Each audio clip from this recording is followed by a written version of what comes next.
ฮัลโหล YouTube สวัสดีครับเพื่อนๆทุกคนวันนี้ผมก็จะมาเล่าสู่กันฟังนะครับผมเกี่ยวกับบริษัททางรถไฟลาวจีนนะครับที่เปิดรับสมัครพนักงานคนลาวจำนวน600ถึง700คนนะครับผมโอเคครับไปกันเลยเนาะตามข่าวหนังสือพิมพ์เวียงจันทร์ไทม์นะครับผมรายงานให้รู้ว่าเมื่อวันที่26กุมภาพันธ์2020นะครับผมบริษัททางรถไฟลาวจีนจำกัดเจ้าของโครงการก่อสร้างทางรถไฟลาวจีนเปิดรับสมัครพนักงานสำหรับคนลาวนะครับย้ำสำหรับคนลาวนะเพื่อทำงานเกี่ยวข้องกับโครงการรถไฟลาวจีนจำนวน600ถึง700เนาะเกือบพันเนาะซึ่งการรับสมัครพนักงานจะแบ่งออกเป็น3ระยะดังนี้นะครับผมคือระยะที่1ก็คือคาดว่าจะรับสมัครจำนวน300คนก่อนใน300คนเนี่ยก็มีอยู่4ตำแหน่งหลักก็คือคนขับรถไฟนะครับหน้าที่รับผิดชอบก็คือการขับรถหัวจักรรถไฟนะครับผมผู้คุมการเดินรถนะครับ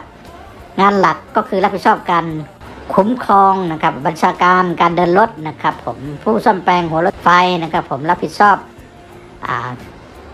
งานการตรวจตาและก็ซ่อมแซมหัวรถจักรนะครับผมหัวรถไฟ EMU และตู้รถไฟนะครับผู้ซ่อมแปลงสิ่งติดตั้งพื้นฐานโครงล่างรับผิดชอบงานซ่อมแซมเส้นทางสะพานอุโมงค์ไฟสัญญาณนะครับผมการสื่อสารเครือข่ายคมนาคมนะครับผมและก็อุปกรณ์ไฟฟ้านะครับผมผู้ที่คัดเลือกจะได้ฝึกอบรมเป็นระยะเวลา13-18 เดือนนะครับสำหรับผู้ที่มีเงื่อนไข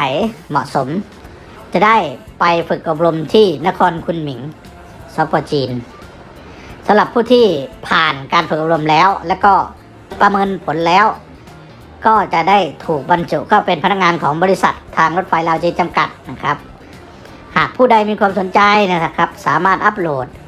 เอกสารที่เกี่ยวข้องตามเงื่อนไขที่มีแล้วก็หรือส่งชีวประวัติย่อและข้อมูลส่วนตัว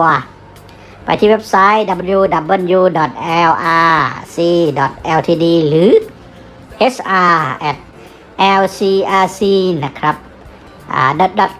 .ltd หรือติดต่อโดยตรงกับบริษัท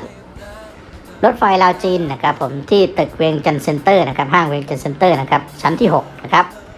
บริษัทจะตรวจชีวประวัติแล้วก็คัดเลือกเอาตามเงื่อนไขตำแหน่งนะครับผมหรือเบอร์ติดต่อ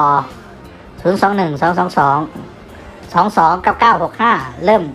เปิดรับสมัครตั้งแต่วันที่27เดือนกุมภาพันธ์ปี2020นี้เป็นต้นไปนะครับผมแต่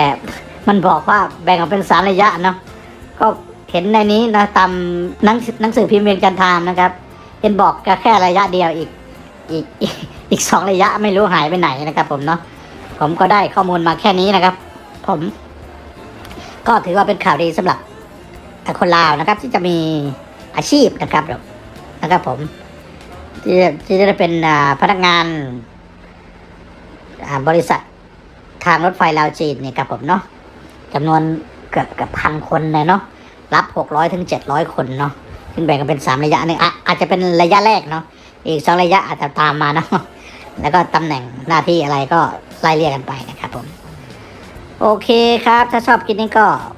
กดไลค์กดแชร์กด Subscribe ผมด้วยนะครับสำหรับเพื่อนใหม่ที่หลงเข้ามานะครับผมเนาะแล้วก็อย่าลืมกดกระดิ่งด้วยนะเพื่อจะไม่พลาดคลิปต่อไปนะครับผมก็สำหรับคลิปนี้ก็คงจะมีเท่านี้แล้วครับผมเจอกันใหม่คลิปหน้าครับบ๊ายบายครับ